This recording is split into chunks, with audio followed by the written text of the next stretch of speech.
I started Bring Change to Mind my sophomore year. I'm currently the president of the club. Bring Change to Mind is a nonprofit organization founded in California by Glenn Close, who's a famous actress.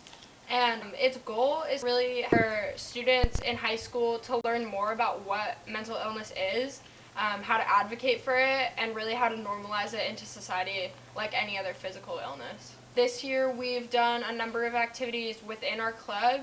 Our club has about, I'd say, like 35 current members that come every week, which is really impressive considering it's only a 2-year-old club at our school.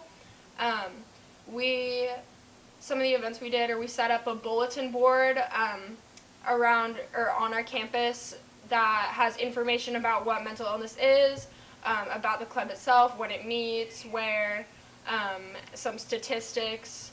And I think just having that in a common place for people to see at least has in the back of their mind, like, oh, okay, there's something on campus addressing this, like, that makes me feel more comfortable about it.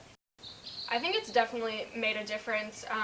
We held a Spirit Day in March that addressed we wore green. We encouraged students to wear green, which is the color of mental health. Hundreds of students wore green, and we held an activity at lunch. We put boards up and encouraged students to come down and put sticky notes down saying, like, what makes you happy, how do you cope with stress, why do you want the stigma to end. And I think showing whole school that this is something that affects everyone, knowing that there is that sort of club on campus, like, allows them to have that option of support.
Hi, I'm Ryane Ortiz, and I teach freshman health and human biology at Aptos High School, and I also teach biology.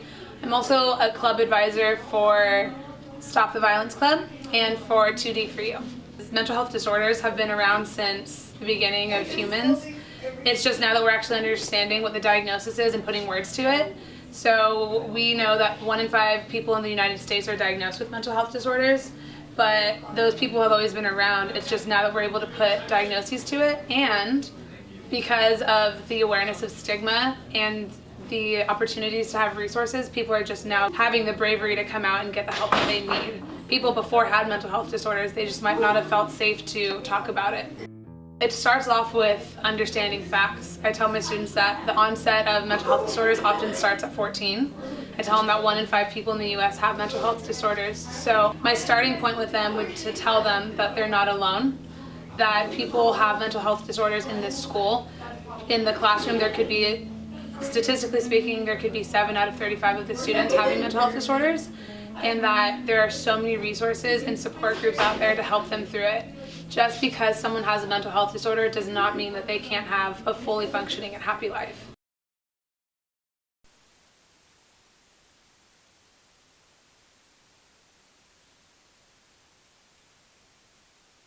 Not alone.